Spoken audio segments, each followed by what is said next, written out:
Assalamualaikum warahmatullahi wabarakatuh. Selamat berjumpa lagi dengan kami RSC 778. Kali ini, saya berkunjung ke peternakan sapi punyaan Bapak Tono Sengar Kerajaan, Desa Sengare, Kecamatan Talun, Kabupaten Pekalongan. Kandang sapi Bapak Tono tidak jauh dari rumah, jaraknya sekitar 100 meter dari rumah Bapak Tono. Mari kita lihat-lihat peternakan sapi Bapak Tono.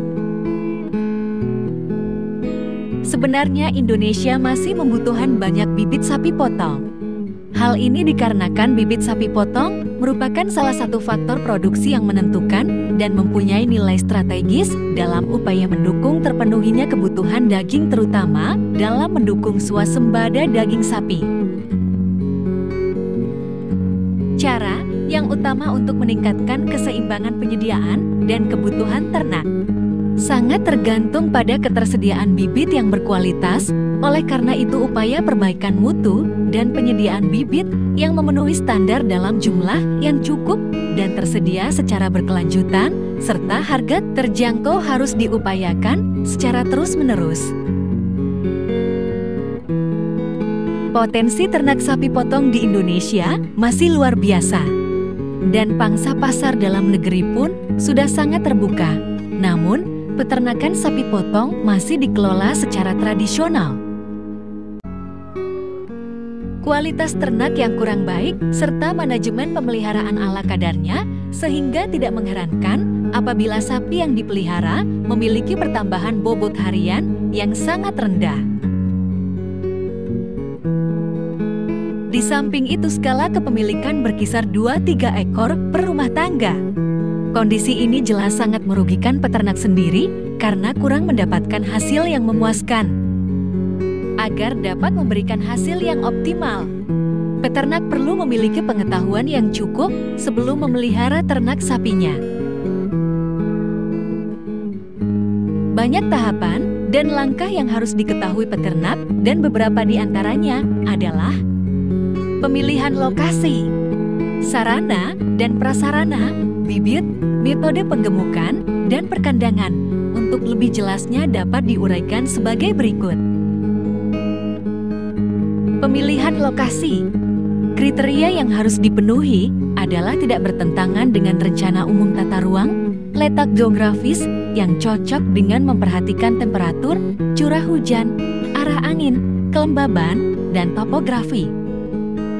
Sarana dan prasarana.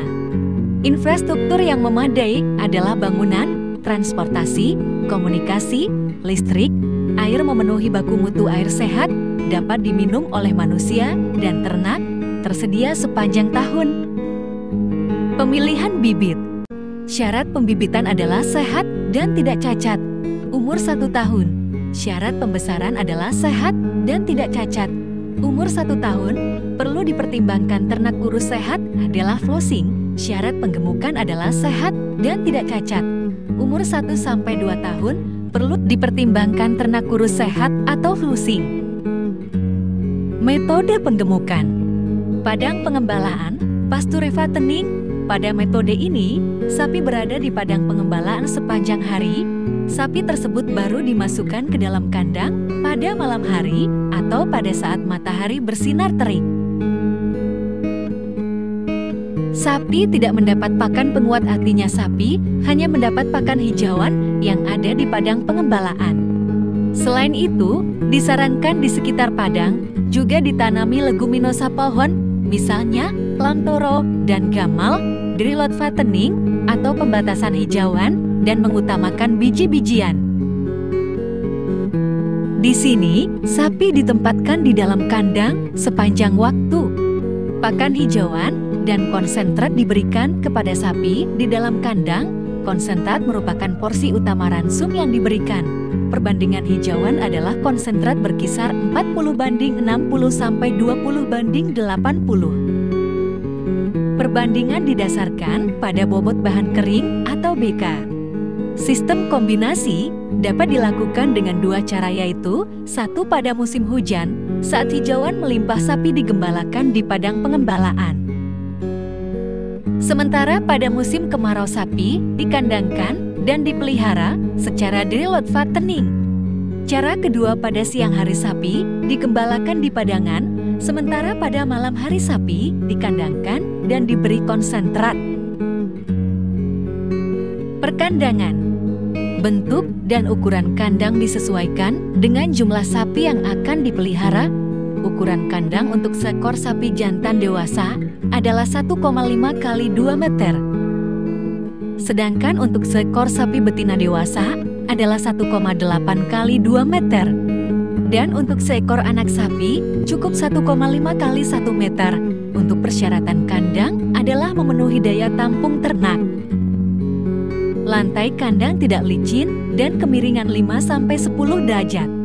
Arah kandang menghadap ke timur, sirkulasi udara lancar, berbahan ekonomis namun tetap menjamin kemudahan pemeliharaan, pembersihan, dan disinfektan kandang, bersaluran pembuangan limbah yang lancar. Bahan dan konstruksi kandang menjamin ternak dari kecelakaan dan kerusakan fisik ternak. Model kandang bebas koloni, merupakan barak terbuka tanpa penyekat, sehingga ternak bebas bergerak pada areal yang cukup luas.